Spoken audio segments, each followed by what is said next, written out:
For 2 days after Detective Sean disappeared, the Ashford building stayed eerily silent. The landlord, terrified out of his mind, called the police again.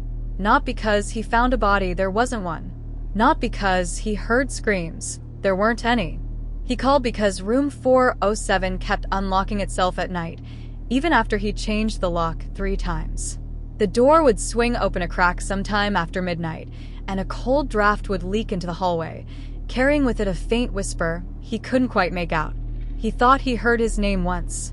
Another time he heard someone sobbing inside the room, even though it was empty. That's when the police assigned a new investigator, Detective Hale. Hale was older, slower, not easily rattled, the kind of man who believed every mystery had a logical explanation. When he arrived at the building, the sky outside was a dull red-orange, the sun sinking behind thick black clouds. The air smelled like rain and rust. Hale climbed the 4 flights of stairs carefully, each step creaking under his weight. The hallway lights flickered the same way Sean had described in his earlier reports. Hale felt a heavy discomfort settle in his stomach, but he kept walking. Room 407's door was slightly open. He checked the lock. No damage. No scratches. No signs of tampering. Just open, waiting. Inside, the room looked cleaner than it had any right to be. The bed was neatly made. The floor spotless. The desk organized perfectly, except for the notebook left in the center. Daniel Crane's notebook, the same one Sean had mentioned in his case file. Hale put on gloves and flipped it open. The pages were filled with frantic warnings, messy handwriting, drawings of eyes, mirrors, and twisted limbs. One line in particular repeated again and again. "It watches from where you can't." Hale shivered. He wasn't someone who scared easily, but the room felt wrong. Air moved in strange little currents, as if something unseen brushed past him. He stepped to the window, locked from inside. He tested it. Rust stiffened the bolts. No one had opened that window in years. He turned his attention to the mirror on the wall. It looked ordinary. Clean. No cracks. No glow. Just Hale's reflection staring back at him. But something about the reflection bothered him. Hale leaned in. His reflected face looked slightly too pale. His eyes too dark. As if the reflection was him, but not quite him. And then he noticed something worse. His reflection's chest wasn't rising. It wasn't breathing, even though he was. He stepped back quickly. The reflection smiled. Hale's real lips weren't moving. His heart thudded in his chest as he reached for his radio, but the moment he tried to speak, static burst from the speaker, loud and sharp, making him flinch. Then the notebook on the desk flipped a page on its own. Hale froze. The room was suddenly freezing, his breath billowing out in white clouds. The lights flickered. The silence deepened. A faint tapping came from somewhere, soft, rhythmic, like fingers on glass. He turned toward the mirror again. A crack appeared, thin, jagged, splitting across the surface like lightning.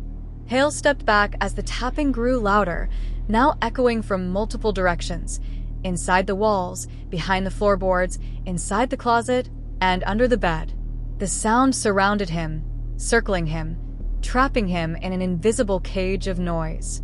The crack in the mirror widened. A second one formed, then a third. Pulsing faint light spilled from them. Hale drew his gun. He knew it was pointless, but he held it anyway, hands trembling more than he wanted to admit. The mirror bulged outward. Glass stretched unnaturally as if something inside pushed against it with immense force. Hale backed toward the door, grabbed the handle, and twisted. Locked. His pulse slammed against his chest. He turned harder. Nothing. Then he heard it. A breath. Behind him. Slow. Wet. Close enough to fog the back of his neck. He whipped around and swung his gun up, finger tightening on the trigger. Nothing. Just darkness gathering around the room, thickening. He turned back toward the mirror, just in time to see a long, black hand push through it. The hand dripped with ink-like darkness, leaving black stains on the floorboards. A second hand followed, gripping the frame. Then a head emerged, featureless, smooth, with a mouth that tore open vertically rather than horizontally, stretching down its entire face. The mouth was filled with rows of needle-like teeth, twitching with anticipation. The whisper filled the room again, curling around Hale like smoke. "You're late," Hale fired. The bullets vanished into the creature's body as if absorbed. The creature tilted its faceless head, studying him. Then it lunged. Hale threw himself aside, crashing into the desk. Papers scattered everywhere. His gun slid across the floor. The creature moved unnaturally, jerking as if its joints bent in the wrong directions. It crawled along the ceiling, its body twisting, its limbs cracking as if breaking and resetting with each movement. Hale scrambled to his feet and bolted for the door, ramming his shoulder into it with all his weight. The door didn't move. Something on the other side was holding it shut. He turned as the creature dropped from the ceiling, landing silently behind him. Its mouth tore wider as it whispered again. "Stay." Hale grabbed the notebook off the floor and hurled it at the creature. As soon as it touched the monster's body, the pages burst open, dozens of them flying like a storm of paper, each glowing faintly.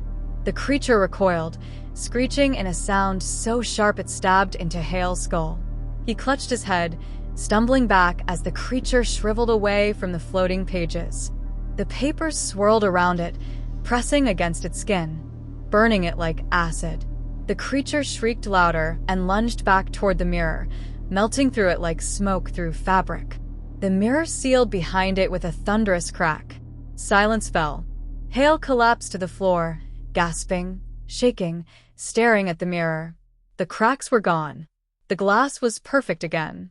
The notebook dropped in front of him, open to a fresh page. Fresh ink formed a new sentence in front of his eyes. "It's not done with you." Hale staggered up and tried the door again. This time, it opened effortlessly. He stumbled into the hallway, nearly falling to his knees. He ran down the stairs, out of the building into the street, not stopping until he reached his car. He didn't notice the black fingerprints smeared across his coat, or the second reflection in his car window that didn't move when he did.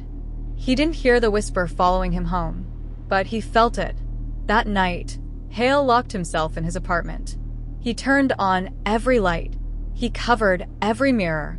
He sat with his gun on the table and the notebook beside him. At midnight, the tapping started again. From inside the walls, inside the vents, inside the mirrors he covered. Hale grabbed the notebook and flipped it open, desperate, frantic. A new line appeared slowly, like someone writing it from the other side of the page. "You left the room." Then another line formed beneath it, written in a different hand, Daniel's hand. "It will come for you." And when it does, a final line carved itself into the page, the letters deep, tearing through the paper. "You'll beg to go back." The lights in Hale's apartment flickered. The mirror covering shifted. The air went silent. The tapping stopped. Something breathed behind him, and the room stopped breathing